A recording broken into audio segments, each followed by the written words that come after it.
Olá, minhas irmãs, graça e paz. Bom, eu comentei com vocês que eu tinha algo, que eu estava preparando algo especial durante o carnaval. Bom, é isso. Deus tem colocado no meu coração de gravar as aulas para as irmãs, para que a gente possa ter um recurso durante o mês para realizar as atividades, para as irmãs, né, em especial, isso foi uma das coisas que me motivou muito, as irmãs que não conseguem estar nas aulas. A gente tem irmãs no catecúmenos que gostam muito de participar conosco, mas não vão conseguir. E aí elas pelo menos têm esse recurso, elas vão também ter acesso a esse material. E as irmãs que durante o ano, caso em alguma necessidade, às vezes tem um compromisso, né? Espero que no domingo a gente tenha sempre o domingo livre, né? Porque o domingo é dia do Senhor, mas pode ocorrer de estar doente ou de não conseguir, né, comparecer, e aí essa irmã consegue ter acesso a esse recurso, tá? Bom, alguns pontos. Não sou profissional nisso, então a gente vai ter diversos erros na aula e eu fico aberta a sugestões, e caso eu tenha falha alguma coisa errado, as irmãs têm toda a liberdade de chegar em mim e falar: Ana, você falou uma coisa que eu não entendi, que eu não concordei, é assim mesmo, porque eu vejo na Bíblia que, né, eu entendi isso. Enfim, irmãs, eu não sou infalível, a única infalível é a palavra de Deus, né, inerrante, infalível.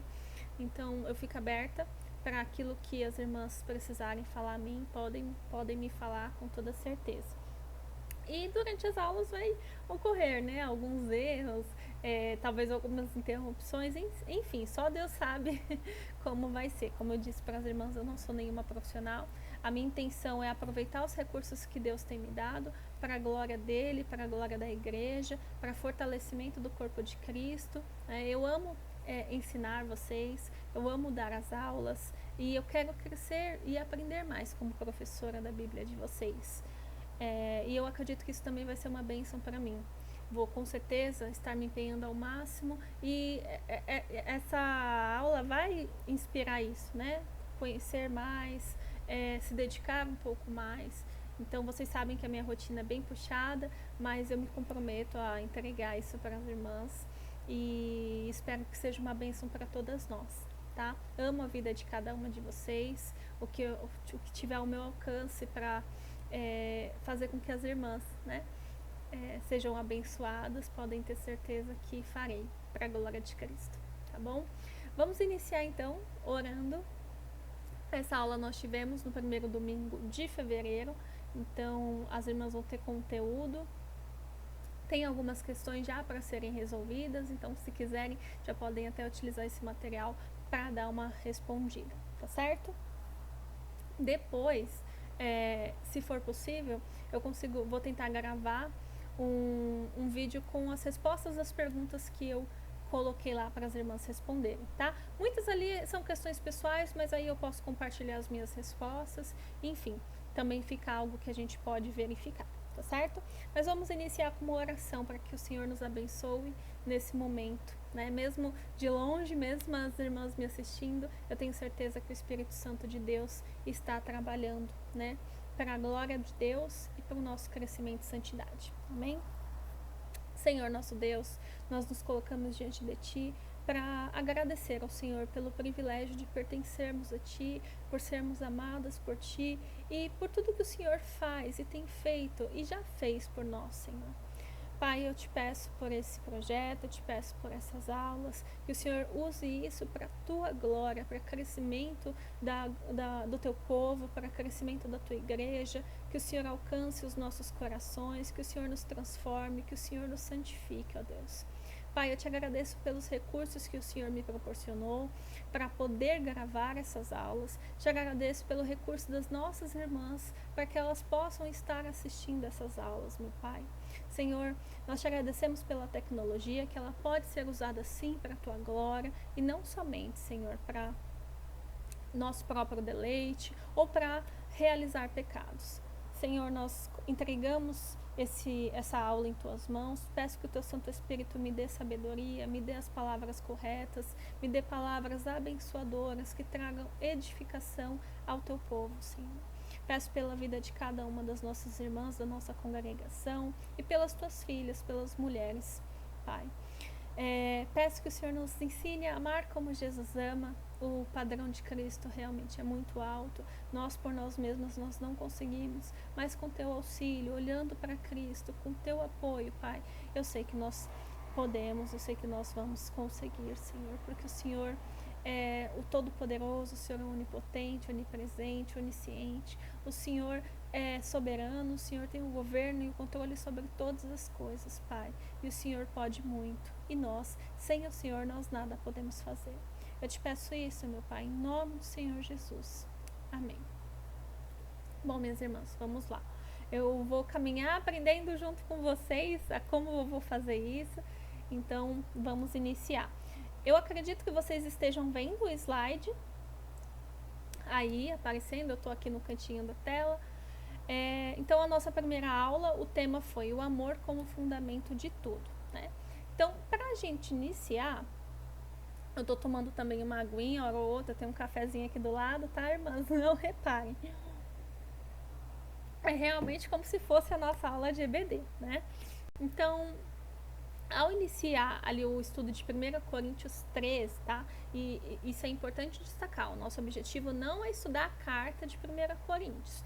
Eu não teria essa audácia de trazer, né, esse conteúdo para as irmãs, não tenho essa competência no momento, não que a gente não tenha capacidade, nós temos com o poder e com o auxílio do Espírito Santo, mas não é esse o propósito inicial. Então, e é importante a gente compreender que essa carta, ela não está só cheia de correções, né? Ela tem muitas correções para a igreja de Corinto, que hoje nos trazem ensinamentos preciosos, mas é uma carta profundamente cristocêntrica, né? Paulo ele vai escrever para uma igreja real, com muitos conflitos, compostas ali por pessoas que estavam aprendendo dia a dia e o que significava realmente viver sobre o senhorio de Cristo. Então, desde os primeiros versículos, Paulo ele vai deixar claro que o centro da vida cristã não vai ser comportamentos isolados, né? Não é tradição religiosa, não é desempenho, performance espiritual, mas sim a obra do Senhor Jesus Cristo. Então, nessa primeira aula, a gente tem como propósito preparar ali o nosso coração para a gente caminhar juntas, né, pelo capítulo de 1 Coríntios 13. E aí, o que a gente vai entender? Quem nós somos em Cristo, de onde nós viemos e para onde a gente está sendo conduzida. Porque é isso que Paulo estava trazendo ali para os coríntios nessa carta. Então, o contexto histórico e cultural de 1 Coríntios. Então, a cidade em Corinto era um dos centros mais importantes no mundo antigo.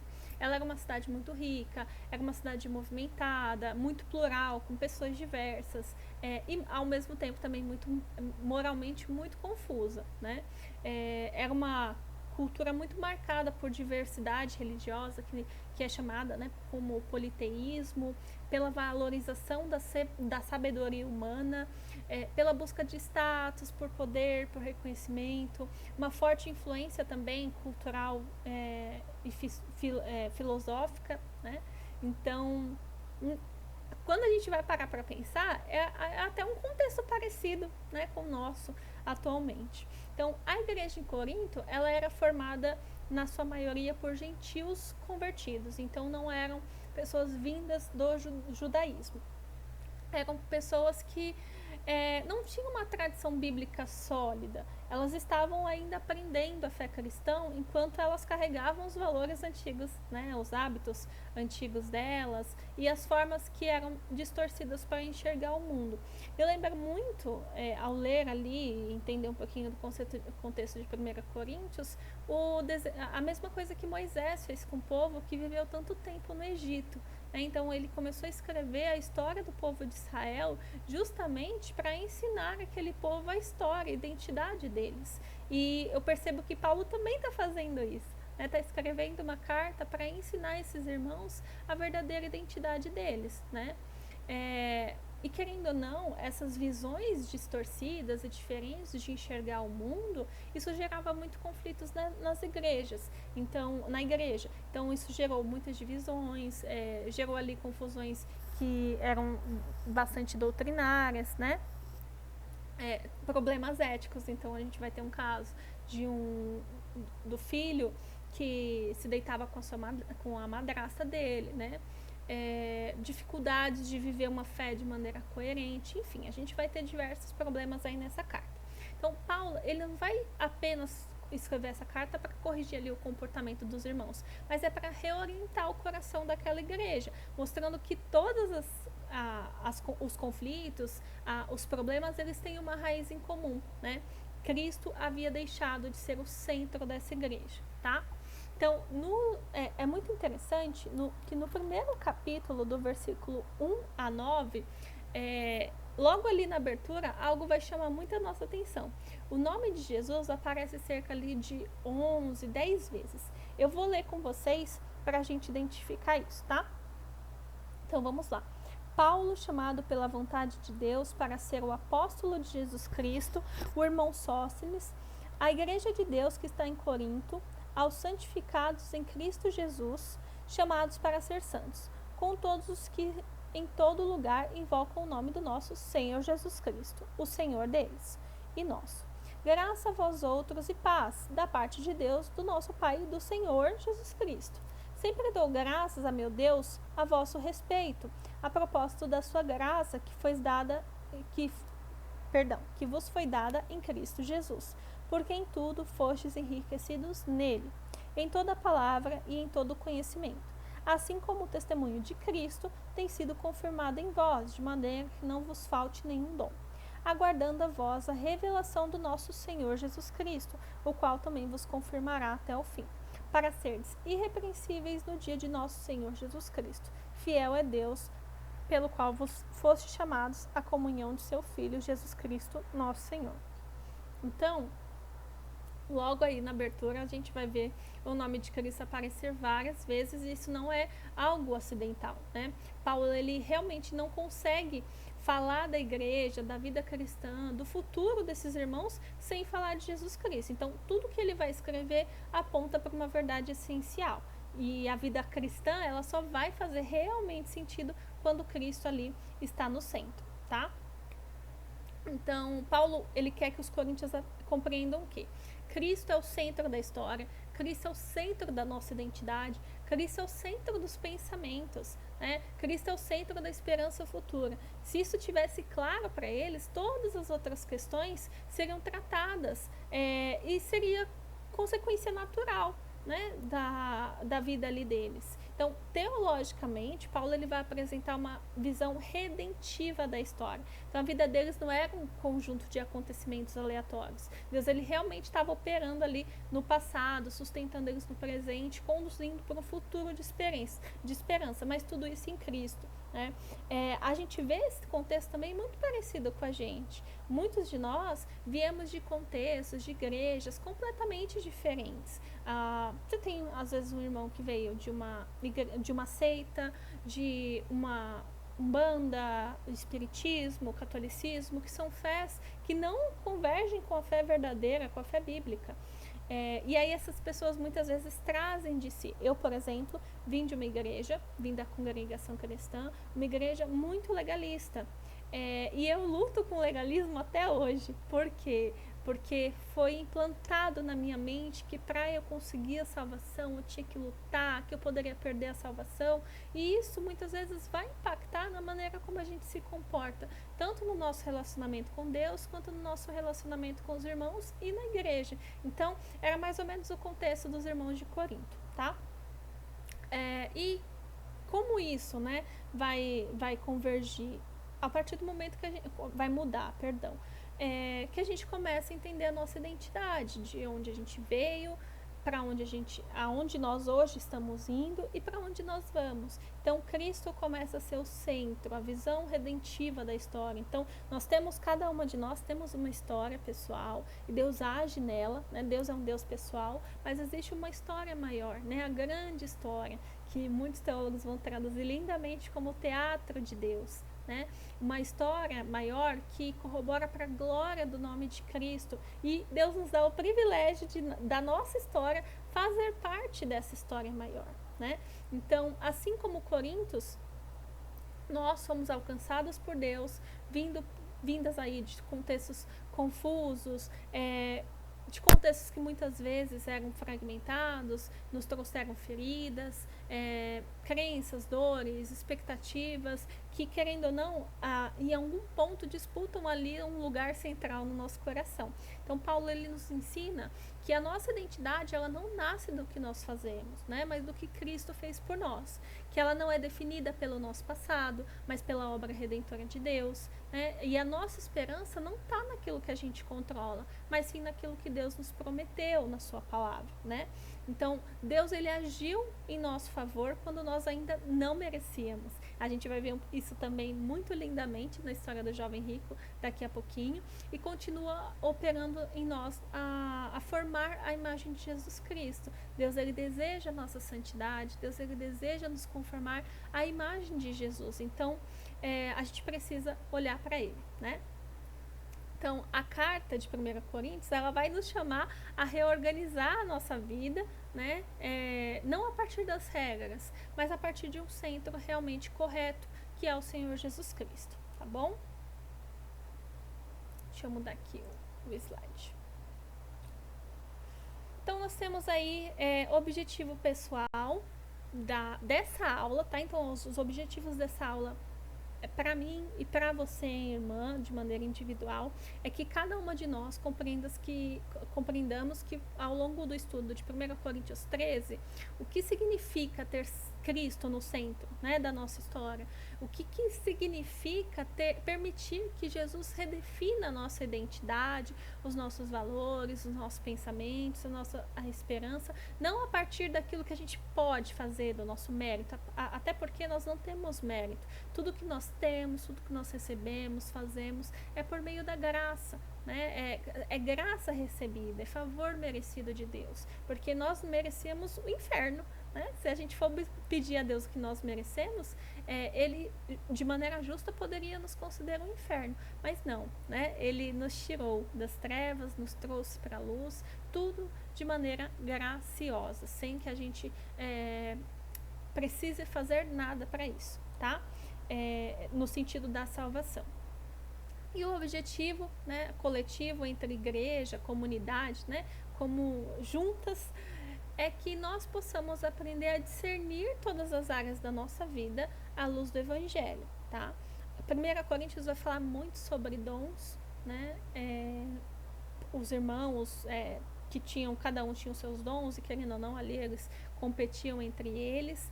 Então, vai permitir que Cristo seja o centro da nossa comunhão e não outras coisas. Então, a gente precisa aprender a discernir todas as áreas da nossa vida à luz do Evangelho, né? E Cristo vai redefinir também o nosso testemunho, a nossa caminhada como corpo de Cristo, né? Então, tudo isso é um objetivo aí coletivo, tá? E aí a gente entra no propósito do livro Amar como Jesus Ama. Deixa eu só tomar um cafezinho aqui. Vamos lá. O livro que nós estamos usando é esse aqui.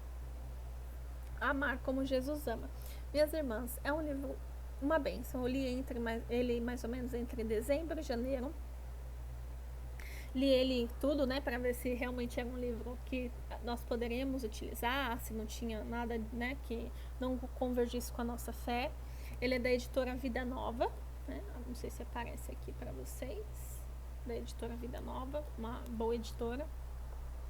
E ele vai ensinar sobre 1 Coríntios 13. Então, ele vai trazer todos os aspectos de 1 Coríntios 13, mas o que é muito legal é que ele vai apontar sempre o que a gente tem em 1 Coríntios 13 na vida de Jesus. Então, isso é muito interessante. E eu achei muito diferente, porque geralmente a gente foca na questão casamento, né? Enfim, a gente vai tratar também sobre isso. Então, o propósito do livro, desde o início, ele deixa um propósito claro, que o objetivo dele não é só definir o amor, mas ensinar a gente a amar como Jesus ama.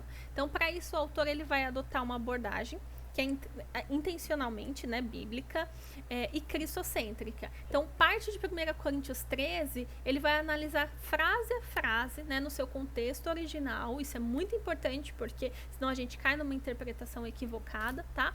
E em seguida, ele vai nos conduzir a observar como esse amor é vivido, encarnado e revelado na pessoa e na obra de Jesus Cristo. Então, é um livro muito lindo, é um livro que traz a beleza de Cristo, assim, de uma maneira radiante. Eu li ele, eu fiquei encantada. Ao mesmo tempo, fui muito confrontada, né? Porque a gente percebe como o padrão do amor de Cristo é alto, mas o livro ele não trata do amor como um conceito abstrato, um sentimento ou uma virtude, né, humana genérica. O amor ali ele é apresentado como algo que pode ser plenamente compreendido quando nós olhamos para quem Jesus é e para aquilo que Jesus fez, tá? Então, o trecho, ele deixa evidente que aprender a amar, segundo o livro, não vai começar em nós, mas em Cristo, tá? Então, a metodologia do livro é a palavra ali aos olhos da vida de Jesus, tá? Então, o livro ele vai propor um caminho muito claro. Primeiro, olhar para 1 Coríntios no seu contexto bíblico, respeitando o que o texto realmente diz e a intenção ali de Paulo ao trazer aquele capítulo, né? Capítulo não, né? Porque a Bíblia foi dividida depois. É que nós hoje temos a Bíblia em capítulos. Mas vai conectar cada aspecto ali do amor à vida de Jesus, mostrando que Jesus não apenas ensinou sobre o amor, mas ele viveu de forma concreta realmente aquilo. Tem um louvor que fala o que Cristo te oferece, ele é alguma coisa assim, né? E é isso, a gente vai ver isso nesse livro e vai levar a gente a refletir também sobre a nossa própria vida à luz desse amor que é revelado ali em Cristo Jesus. Então, o que a gente pode esperar, né? Deixa eu só passar o slide, minhas irmãs, acabei esquecendo, perdão. Então, o que a gente pode, né, esperar desse livro, da leitura dele? Então, ao longo da leitura, Amar como Jesus Ama, nós podemos esperar um desafio muito profundo, primeiro, porque o padrão apresentado não é o nosso, mas é o de Cristo. Eu imagino que vocês já ouviram, eu já ouvi muito isso. Se o amor não é regado, se o amor não é cuidado, o amor morre. O de Cristo não, né? O padrão do amor de Cristo é muito alto. Deus ele é imutável, e nós somos amados por aquele que ama perfeitamente, e isso é um privilégio. Ontem eu até falei com o Rafa, como é bom pertencer a Cristo, né? Esse Deus de amor, esse Deus que é o amor, né? E vai trazer também um consolo pra gente, porque esse livro não vai chamar a gente para um esforço próprio, minhas irmãs. Isso é muito importante a gente ter em mente na leitura e nessas aulas. Jesus não está falando, olha, tá vendo? Eu amo desse jeito, agora você vai se esforçar para amar como eu amo. Não, de maneira nenhuma, minhas irmãs. Cristo não faz isso. Cristo, ele quer nos ensinar a amar aprendendo dele, né? Tem um versículo que eu sempre uso, que Jesus vai falar: aprendam de mim, que sou manso e humilde de coração. Então, a todo momento, Cristo está nos chamando: aprendam de mim, né? Então, aprendamos com Ele, né, minhas irmãs? E esse é o propósito do livro, para que a gente olhe para a pessoa de Jesus e, por meio do auxílio do Espírito Santo, a gente consiga imitá-lo, né? Então, esse livro também vai reorientar ali o nosso coração, vai nos afastar de definições superficiais do que é o amor, né? Nos conduzindo ali a um amor que nasce da cruz. Então, isso é muito importante. Hoje as pessoas amam qualquer coisa. Eu amo Coca-Cola, eu amo suco de uva, eu amo ir pra praia. Então, o amor ele foi completamente banalizado e ele não tem a visão bíblica, né, do que a Bíblia vai trazer, nos ensinar sobre o que é o amor. E vai nos trazer uma esperança, já que o amor ali de Jesus, ele não vai ignorar o nosso sofrimento. Mas, como eu disse, a nossa vida tem um propósito. A nossa história pessoal tem um propósito na história maior do Senhor. E Cristo, ele atravessa, né, esses sofrimentos. Ele não ignora o nosso sofrimento nessa história, tá bom? Então, para a gente começar, vamos ler 1 Coríntios 13? Então, abra aí na sua Bíblia ou acompanhe aí pelo slide. Eu estou lendo na versão ARA, tá? Ainda que eu fale a língua dos homens e dos anjos. Se não tiver amor, serei como bronze que soa ou como símbolo que retine.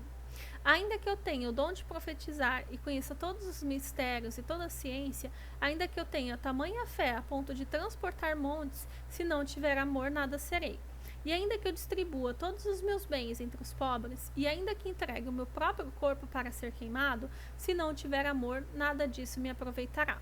O amor é paciente, é benigno, o amor não arde em ciúmes, não se ufana, não se ensoberbece, não se conduz inconvenientemente, não procura os seus interesses, não se exaspera, não se ressente do mal, não se alegra com a injustiça, mas regozija-se com a verdade. Tudo sofre, tudo crê, tudo espera, tudo suporta. O amor jamais acaba. Mas havendo profecias, desaparecerão, havendo línguas, cessarão, havendo ciência, passará, porque em parte conhecemos e em parte profetizamos. Quando, porém, vier o que é perfeito, então o que é em parte será aniquilado. Quando eu era menino, falava como menino, sentia como menino, pensava como menino.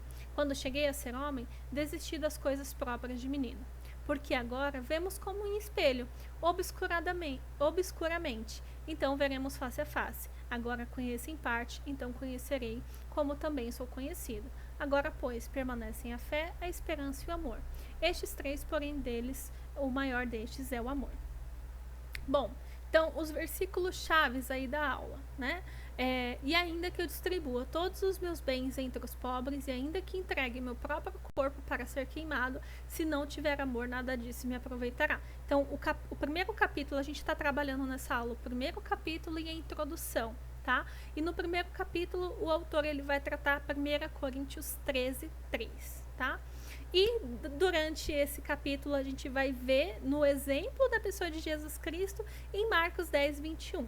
E Jesus, olhando para ele, grava bem essa palavrinha, o amou e lhe disse, falta-lhe uma coisa, vá, venda tudo o que tem e dê aos pobres e você terá um tesouro no céu. Então venha e siga-me. Então, eu acho interessante nós trabalharmos também por conceitos, para que fique mais fácil da gente identificar, tá bom? E gravar durante as nossas aulas. Se as irmãs também tiverem alguma dificuldade quanto a isso, me fala que a gente reformula e muda, não tem problema nenhum, tá bom? Então, conceito 1. Não há nada mais que precisamos em nossa vida do que mais do amor de Jesus. Então, gravem isso, vou repetir novamente. Não há nada mais que precisamos em nossa vida do que mais do amor de Jesus. Então, a gente precisa mais do amor de Jesus para amar nossos cônjuges, os filhos, os parentes, os pais, mais amor pela igreja e incluindo também irmãos e irmãs na fé que muitas vezes são difíceis de amar, né? Pelos nossos semelhantes, colegas de trabalho, pelos nossos vizinhos, pessoas que ainda não ouviram o evangelho. Isso é um desafio muito grande para nós no dia a dia, né? Só que, de todas essas áreas, a área que a gente mais precisa do amor é do nosso relacionamento com o próprio Senhor Jesus. Por quê? A partir do momento que nós amamos o Senhor Jesus da maneira correta, amamos a Deus da maneira correta, os outros amores vão encontrar os seus lugares. Então, a Bíblia vai falar por diversas vezes, amar o Senhor acima de todas as coisas. Quem não ama a mim, né, não é digno de mim, o Senhor Jesus vai falar. Então, amar Jesus e Deus da maneira como Ele exige ser amado, como Ele traz para nós que nós devemos o amar, vai fazer com que as outras coisas também se coloquem no seu lugar. A gente muitas vezes cria ídolos no nosso coração. Idolatria não é só ter uma imagem e adorar ela. Idolatria é colocar Deus, colocar as coisas criadas no lugar de Deus, né? Naquilo que Deus deveria ter lugar na nossa vida, a gente coloca as outras coisas. Por exemplo, um trabalho. Então, eu deixo de fazer as coisas do Senhor para fazer as coisas do meu trabalho. Não que o trabalho não seja importante, até mesmo o Senhor nos dá ele, mas Deus está ainda acima de todas essas coisas. Olha, eu não vou para a igreja no domingo porque eu quero ir para a praia, né? Você está amando mais o lazer, mais o passeio do que o próprio Senhor, que no dia do Senhor, ou no domingo, Ele coloca que nós devemos estar, né, em comunidade, em igreja, adorando a Ele. Então é quando a gente adora as coisas que são criadas por Deus e não Ele. Idolatria, resumidamente, de maneira bem simples, é isso, tá? Então, o segundo conceito, Paulo, ele vai escrever ali aos 1 Coríntios, não como não para embelezar ali, como está escrito, as cerimônias de casamento, né? A gente vai, nesse contexto aqui, chegar ao coração ali da mensagem. Ele escreve para confrontar uma igreja que está espiritualmente ali ativa, tem muitos dons, mas ela está desordenada, né? Ela tem os relacionamentos desorganizados, feridos, com muitos conflitos, né? E aí, ali o amor ele não é o amor eros, o amor romântico. Por isso que a gente vê, né, em muitos casamentos sendo utilizado esse texto. E é uma passagem muito bonita, né, poética, enfim, que pode sim ser utilizada, né? Mas o propósito original dessa mensagem não era para ser utilizado em casamentos. Paulo não falou igreja de Corinto. Agora no capítulo 3 eu vou fazer um capítulo só para vocês usarem na cerimônia de vocês. Não, tá? Muito pelo contrário. Ele era uma igreja que justamente não tinha amor, né? Naquilo que estavam fazendo, naquilo que eram abençoados pelo Senhor, como nas atitudes, comportamentos ali deles como igreja, não demonstrava amor. E ali o amor que Paulo está tratando é o amor ágape, né? O amor altruísta, sacrificial, que busca ali o bem do outro, tá bom? Então, essa atividade deu muito o que falar na nossa aula, porque realmente não é uma atividade fácil. Quando eu pedi para o Rafa fazer, ele também... todo mundo não segue a orientação, né? A orientação é: escreva seu nome no lugar da palavra do amor, na palavra amor, leia com calma, em silêncio, sem justificar, sem se defender. Todo mundo, não, eu não posso fazer isso é mentira, né? Eu não sou assim, não. Então, automaticamente, quando a gente coloca o nosso nome, a gente percebe que nós não somos isso, né? Mas essa atividade, ela vai ter um propósito depois, que vai ter uma segunda atividade. Então, faz rapidinho, né? Dá um pause aí no vídeo, coloca seu nome, ou então lê em voz alta. Eu vou fazer esse teste aqui. É constrangimento puro, né? A Ana Paula é paciente, é benigna. A Ana Paula não arde em ciúmes, não se ufana, não se ensoberbece. A Ana Paula não se conduz inconvenientemente, não procura os seus interesses. Ana Paula não se exaspera. Ana Paula não se ressente do mal. Ana Paula não se alegra com a injustiça, mas regozija-se com a verdade. Ana Paula tudo sofre, tudo crê, tudo espera, tudo suporta. Ana Paula jamais acaba. De maneira nenhuma, né? De maneira nenhuma. Não cabe, não faz sentido. É um constrangimento a gente colocar o nosso nome aqui, tá bom? Mas vai ter um propósito nisso, tá, minhas irmãs? Vamos passar para o conceito 3, o amor ali como marca indispensável do cristão. Então, ninguém consegue ouvir o evangelho sendo anunciado ali pela vida de um cristão se não tiver amor na vida dele, né? O amor, ele não vai ser um complemento na fé, mas ele vai ser um sinal visível, tá? Da vida desse cristão. E aqui é importante explicar que os coríntios, eles possuíam ali diversos dons, como o dom de línguas, de profecia, de conhecimento, e eles valorizavam muito essas manifestações. No entanto, Paulo vai deixar claro que mesmo que esses dons fossem legítimos, sem amor eles perderiam totalmente o valor deles, né? O amor ali, ele é apresentado como algo ainda melhor do que os dons, porque é ele que dá sentido, ele que vai dar direção, que vai testemunhar ao uso deles, né? O conceito 4, o Salvador amoroso. Então, este conceito, ele vai nos levar ao coração ali do Evangelho. Porque nós não somos capazes de amar como nós deveríamos, mas nós somos profundamente amadas por aquele que ama perfeitamente. Então, a história do jovem rico vai nos confrontar. Por quê? Porque se Jesus fizesse a mesma exigência para nós de abrir mão de tudo por amor, provavelmente a gente reagiria como ele, né? A gente rapidamente ia apresentar justificativas que por vezes são razoáveis. Poxa, eu tenho responsabilidades com a minha família, tenho as necessidades básicas, eu tenho outros compromissos no reino, né? Então, de fato, muitas dessas razões fazem sentido, mas a gente buscaria ali uma forma de colocar um limite, né? E o verdadeiro problema, ele não vai estar apenas naquilo que a gente dá ou que a gente deixa de dar. O problema é ainda mais profundo, assim como era o problema do jovem rico. A gente quer impor limites ao nosso amor. Então, a gente está disposta a amar quando sobra tempo, quando não dói, quando não vai exigir uma renúncia, quando a gente é correspondida, né? Então, nosso amor, ele praticamente ele é condicionado sempre a algo que nos beneficie. Então, é aí que a gente precisa admitir uma verdade muito dura, porém libertadora. Nós não amamos do modo que Jesus ama. Né? E a gente precisa reconhecer, esse é o primeiro passo para a gente ser liberta. Né? E nos santificar, junto com a ajuda do Espírito Santo, para buscar amar como Jesus ama. Então, Paulo, ele vai reconhecer ali o próprio coração dele. Então, o apóstolo Paulo, ele compreendeu isso perfeitamente. Lá em 1 Coríntios 13, ele não vai apontar apenas o dedo pro Coríntios, né? Ele mesmo vai se usar na primeira pessoa. Então, ele fala, né? Se eu fizer essas coisas sem amor, eu não sou nada. Então, Paulo, ele reconhece que, embora ele possuísse muitos dons espirituais que eram extraordinários, praticamente Paulo, né, era o combo, ele tinha o dom de língua, podia ter dom de língua, profecia, conhecimento, fé, e ainda que ele tivesse sacrificado profundamente pelo evangelho, e ele fez isso, né, ao ponto de perder a própria cabeça, sem o amor, tudo isso seria vazio, né?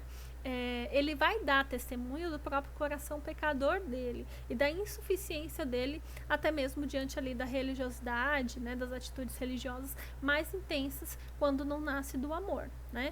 Já o jovem rico, ao contrário, ele não estava pronto para essa confissão. Ele realmente acreditava ter cumprido toda a lei do amor ali ao próximo. E é justamente nesse momento que o texto de Marcos vai revelar algo extraordinário. Lembra quando eu falei para vocês, olha, guardem essa palavrinha? Jesus, olhando para ele, o amou, né? Deixa eu só voltar aqui. Perdão, minhas irmãs. Então, o amor de Jesus por um pecador presunçoso, né? E esse detalhe, ele é muito importante e profundamente revelador. O jovem rico era uma pessoa presunçosa. Ele era confiante demais na própria justiça dele, nas próprias obras dele. Ele era incapaz de reconhecer a falta de amor dele. Então, humanamente falando, ele era uma pessoa difícil de amar. Imagina você encontrar com alguém na igreja falando assim, eu cumpro todos os mandamentos de Deus. Uma coisa que eu vejo muito, principalmente em pessoas que não conhecem a Deus, que não servem a Deus, a pessoa fala assim, não, você pergunta, você conhece Jesus, né? Você conhece a Deus? Ah, eu conheço sim, eu oro todos os dias eu oro a Deus, de manhã, tarde e noite. Eu fico me sentindo uma crente péssima. Eu falo, gente, como assim? Um ímpio ora todos os dias? Isso não é verdade, né, gente? E ainda que fosse sem amor, de nada disso vai valer. Que era aquilo que faltava o reconhecimento pro jovem rico, né? Então, mesmo ele sendo essa pessoa, esse jovem presunçoso, esse jovem soberbo, que não amava, Jesus o amou, né? Então, foi exatamente por esse amor que Jesus aplicou ali o teste mais difícil da vida do jovem rico. Porque Jesus o amou, Jesus tentou mostrar para ele, não na perspectiva de humilhar ele, mas para tentar ajudar ele a enxergar que ele não era, né, o amante ali que ele pensava ser. E que ele precisava desesperadamente do amor de Jesus para amar verdadeiramente, né? Então, esse olhar amoroso de Jesus também repousa sobre a gente. Da mesma forma como ele amou esse jovem rico, ele nos ama. E a gente não é mais amável do que o jovem rico. Muito pelo contrário, muitas vezes nosso coração, o coração do jovem rico é o espelho nosso, né? A gente também se engana sobre o nosso próprio amor. Ainda assim, Jesus nos ama, né? Existe um amor que eu vejo as mães, eu ainda não sou mãe, mas eu vejo as mães comentando, eu amo meu filho incondicionalmente, né? Não, irmã, você não ama, né? O nosso amor não é como o amor de Jesus. Jesus sim, né? O amor de Deus é incondicional por nós. O nosso amor não, né? Se você não orar para Deus, né? Para esse Deus de amor, para que ele compartilhe desse amor com você, né, para que ele te ensine a amar profundamente o seu filho. Quantas vezes, né, você não pecou, não vai pecar contra o seu filho? E isso é uma prova da falha do seu amor, né? Mas Deus não. Então, nós, até mesmo naquilo que a gente se julga ser muito bom, naquilo que a gente julga ter, a gente precisa ver como a gente está sendo presunçoso. Então, Senhor, eu não amo meu filho como eu deveria amar, né? Me ensina a amar como o Senhor deseja que ele seja amado, né? Me ensina a amar como o Senhor ama. Né? Não dizer, eu amo meu filho incondicionalmente, né? Eu amo meu filho mais do que todas as coisas. Então, olha como o nosso coração, até em algo bom, pode ser muitas vezes presunçoso e não demonstrar a dependência que nós temos em Jesus, né? Então, Jesus, ele tem um amor que perdoa e que transforma, né? Jesus, ele não vai apenas revelar a nossa incapacidade de amar, ele também vai oferecer pra gente o que tem nos faltado. Então, na morte, na cruz dele, ele vai oferecer perdão para o nosso coração sem amor. E aí, o que ele vai fazer? Ele vai enviar o Espírito Santo. E ele vai iniciar em nós um processo de transformação, capacitando a gente a amar como ele ama.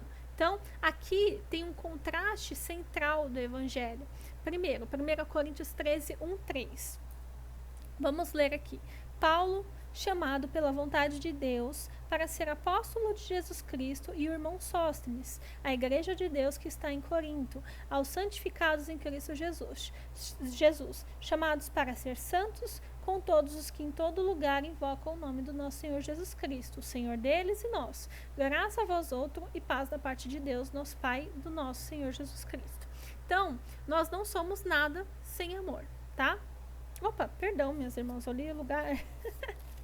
li o lugar errado, aí, ó. No ao vivo acontece isso, perdão. Olha, ainda que eu passo a mostrar-vos ainda um caminho sobremodo excelente. Ainda que eu fale a língua dos homens e dos anjos, se não tiver amor, serei como bronze que soa ou como símbolo que retine. Ainda que eu tenha o dom de profetizar e conheça todos os mistérios e toda a ciência, ainda que eu tenha tamanha fé a ponto de transportar montes, se não tiver amor, nada serei. E ainda que eu distribua todos os meus bens entre os pobres, e ainda que entregue o meu próprio corpo para ser queimado, se não tiver amor, nada disso me aproveitará. Então, 1 Coríntios, do 1 ao 3, está de maneira resumida dizendo, não somos nada sem o amor, né? E Marcos 10 e toda a Escritura vai mostrar que Jesus não faz nada sem amor, né? Até mesmo um pecador presunçoso, antes, né, de ele amar, ele foi amado, né? Então, tudo que Jesus fez, desde a encarnação até a cruz, da ressurreição até a glória dele, foi motivado pelo amor. E ele é a encarnação viva do amor de Deus. Cristo é a pessoa do amor. E agora vamos fazer essa atividade 2. E agora tudo vai fazer sentido. Eu quero que você ou escreva, né, ou leia novamente, mas devagar. Eu vou ler, né? E ao invés de colocar o nosso nome, que foi a primeira atividade, a gente vai colocar o nome de Jesus. Então, vamos lá. Jesus é paciente, é benigno. Jesus não arde em ciúmes. Jesus não se ufana. Jesus não se ensoberbece. Jesus não se conduz inconvenientemente, não procura os seus interesses, não se exaspera, não se ressente do mal, não se alegra com a injustiça, mas regozija-se com a verdade. Jesus tudo sofre, Jesus tudo crê, tudo espera, tudo suporta. Jesus jamais acaba. Agora fez todo sentido, né? Então, não há constrangimento, não há vergonha em dizer isso em voz alta, porque Jesus, ele é tudo isso, né? Quando a gente faz isso, o texto ele ganha vida, né? Então, Paulo ele nos ensina a ler o capítulo do amor de uma maneira cristocêntrica. Primeiro ele nos mostra, né, o que a gente não consegue ser sem amor, nos versículos de 1 a 3. Depois ele vai apresentar o que o verdadeiro amor faz, do versículo 4 a 8. Né? Então, esse amor ele só é possível porque se encarnou na pessoa de Jesus Cristo. E aí, Marcos 10 vai revelar para a gente de um amor que antecede a nossa resposta. tá? Então, à luz de tudo que a gente viu, fica claro que Marcos 10, ele não é um texto sobre uma exigência radical, né? Mas sim sobre um amor radical que revela o coração. Jesus, ele não vai começar pedindo tudo. Ele começou amando, ele começa nos amando. A Bíblia vai falar, nós amamos porque Deus nos amou primeiro, né? Ele nos amou quando ainda nós éramos pecadores. Então, o texto ele diz, Jesus o testou. Jesus, o texto na verdade não diz, então Jesus o testou, né? Diz que Jesus, olhando para ele, Jesus o amou. Então, esse detalhezinho vai mudar completamente a leitura, né, desse capítulo. O jovem rico, ele não rejeita uma regra, ele vai recuar diante de um amor que vai exigir dele total confiança. Então, ele queria a vida eterna, e é uma das perguntas mais importantes que o ser humano faz, né? O que faço eu para conseguir a vida eterna? Mas o que ele não queria era depender inteiramente de alguém que era fora dele, né? Que era fora de si. Ele queria sim herdar o reino de Deus, mas sem abrir a mão de uma nova identidade, né? Da segurança, do controle. Né? E como nós somos parecidas muitas vezes com o jovem rico, a gente evita confiar no Senhor porque a gente quer ter o controle sobre aquela situação, a gente não quer largar. E é isso que Cristo, né, passa a nossa vida inteira nos ensinando, a abrir mão do controle e confiar na provisão dele. E em Marcos 10, isso vai se tornar o centro do ensino aí da nossa aula, tá? Vamos ler aqui Marcos 10 para a gente poder entender. Então, Marcos 10, do versículo 17 até o 22. E pondo-se Jesus a caminho, correu um homem ao seu encontro, e ajoelhando-se, perguntou-lhe, bom mestre, que farei para dar a vida eterna? Respondeu-lhe Jesus, por que me chamas bom? Ninguém é bom senão um que é Deus. Sabes os mandamentos, não matarás, não adulterarás, não furtarás, não dirás falso testemunho, não defraudarás ninguém. Honra teu pai e tua mãe. Então ele respondeu, mestre, tudo isso tenho observado desde a minha juventude. E Jesus, fitando, o amou e disse, dá aos pobres e terá um tesouro. E disse, só uma coisa te falta. Vai, vende tudo o que tens, vem e segue-me. Ele, porém, contrariado com essa palavra, retirou-se triste, porque era dono de muitas propriedades. Né? Então, muitas vezes nós somos esse jovem rico. Né? O problema do ser humano não vai ser a falta de esforço moral, né? O famoso pode ou não pode, que hoje em dia as pessoas têm buscado. Pode fazer isso? É pecado fazer tatuagem? É pecado isso?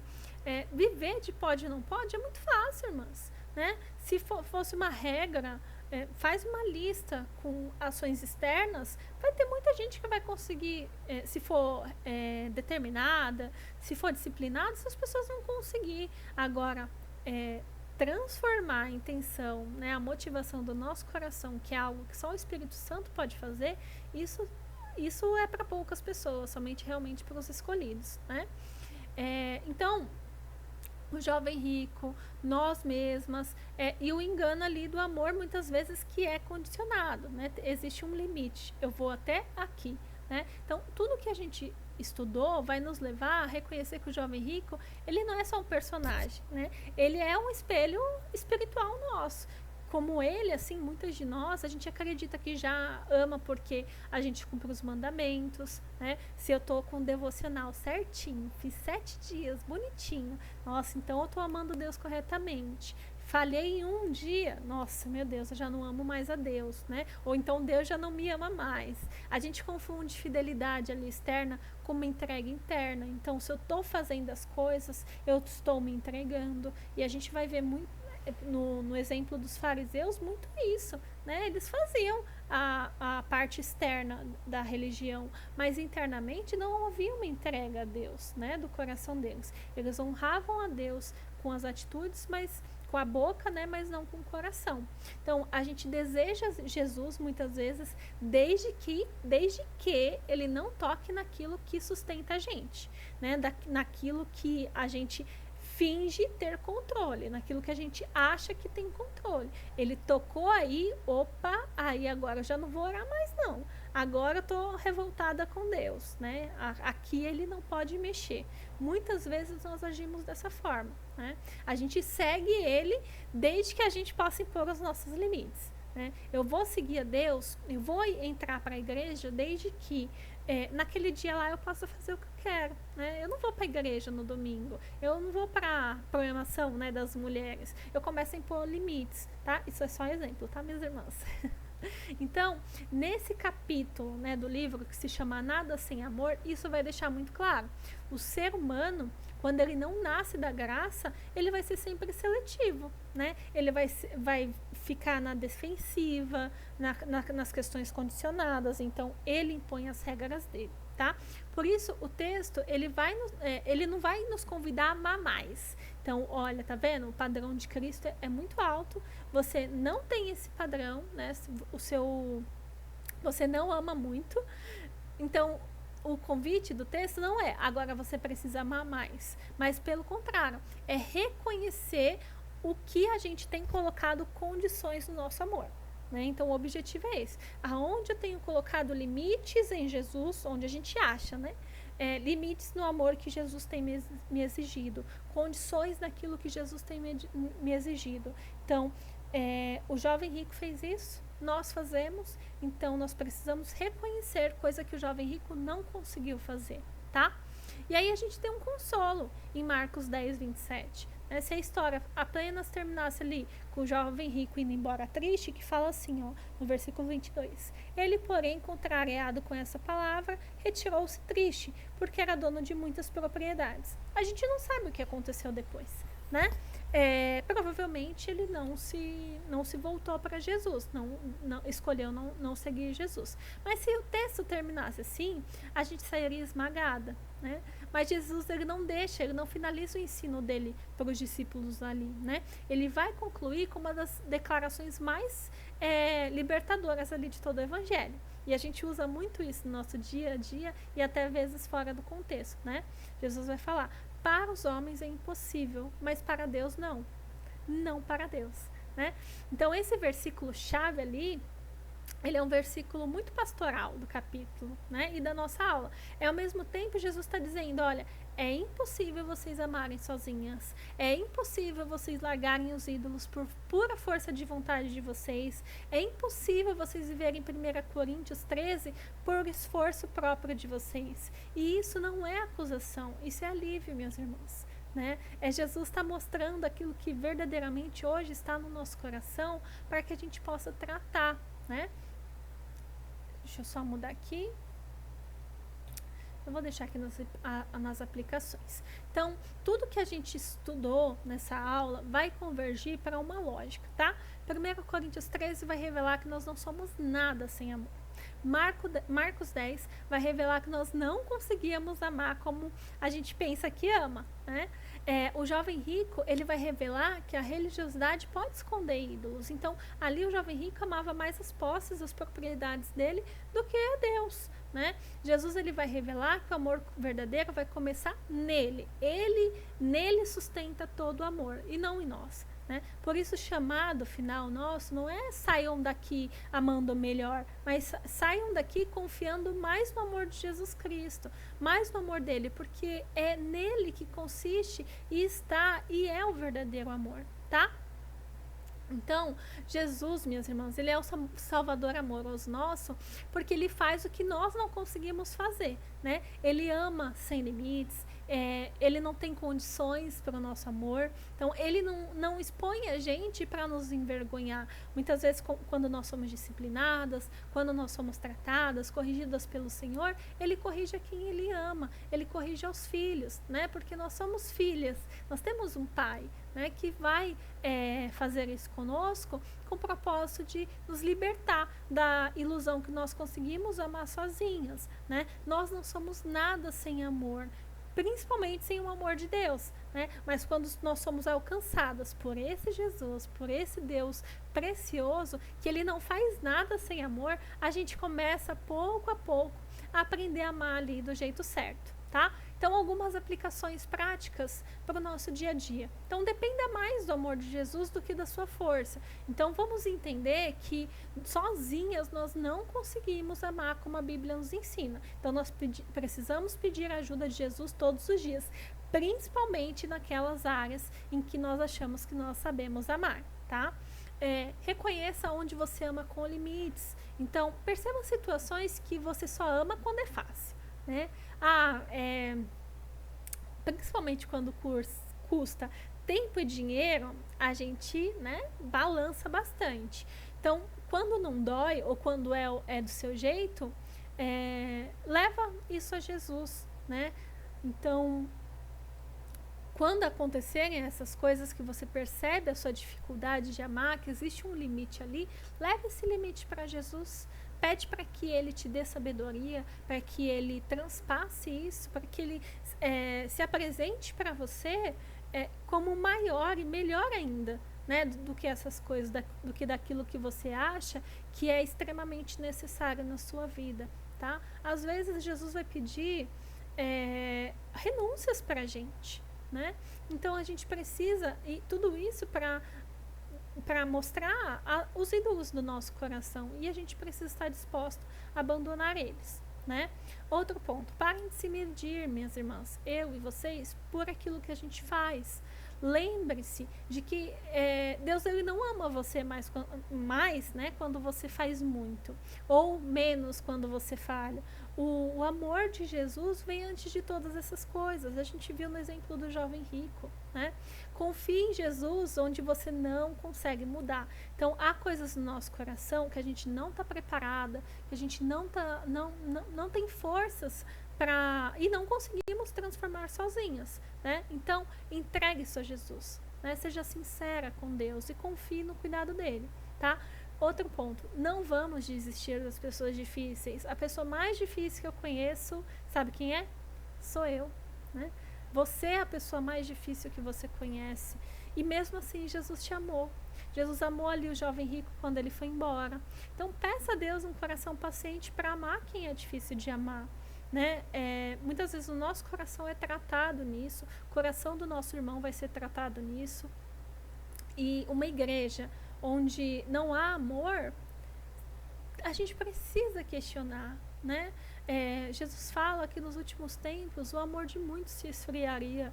Então, vamos pedir para Deus aquecer no nosso coração o amor dele. Vamos amar, né? Amar confiando em Jesus, tá bom? Outro ponto, observe o que ocupa primeiro lugar na sua vida. Então, pergunte a si mesma, o que eu não tenho querido entregar a Jesus, né? O que eu não quero entregar a Ele. Isso vai revelar onde o seu amor ainda tem limites e talvez onde existe uma idolatria aí no seu coração, tá? E volte-se sempre pro amor de Cristo. Então, quando você errar, quando você cansar, quando você perceber que você falhou em amar, né? Tanto a Jesus quanto aqueles que estão à sua volta, se volte para Ele, né? O amor dele nunca vai se acabar por você, tá bom? Bom, minhas irmãs, a gente finaliza aqui, né? O conteúdo dessa aula. Deu aproximadamente 1 hora, que bênção, né? Vou encerrar com uma oração final e espero que tenha sido uma bênção para vocês. Amém? Senhor nosso Deus, nós vimos aqui, Pai, quão nós somos limitadas em amar. Quanto nós muitas vezes temos o coração parecido com o do jovem rico, achando que nós já amamos o suficiente, mas a verdade é que nós temos impostos limites, Deus, no amor que o Senhor nos ensina a ter. Nos ensine, Jesus, a amar como o Senhor ama. Nos ensine, Santo Deus, a viver dentro da igreja e também nos nossos lares, nos nossos trabalhos, aonde quer que a gente vá, o amor que o Senhor nos ensina. Que o Teu Santo Espírito nos capacite, meu Deus, a viver a obediência da Tua palavra, a sacrificar aquilo, Senhor, que tem valor, que vai gerar em nós valor eterno, meu Pai. Nos liberte dos nossos ídolos, liberte-nos, Senhor, de nós mesmas e nos ajude a nos santificar, Pai, a sermos santificados por Ti e parecer mais com Teu Filho. Nos ajude a não confiar em nós mesmos, no nosso próprio esforço, na nossa sabedoria, mas sim, Deus, entregar tudo a Ti, confiar no Teu poder, confiar na Tua sabedoria, confiar no Teu amor, entregando, Senhor, totalmente, nos entregando, Senhor, totalmente, em dependência de Ti. Eu oro e te peço que essa aula abençoe a vida das minhas irmãs e de quem quer que esteja assistindo. É no nome de Jesus que eu oro, Pai. Amém. É isso, minhas irmãs. Deus abençoe. E, se Deus permitir, a próxima aula também vou estar gravando para as irmãs. Um grande beijo.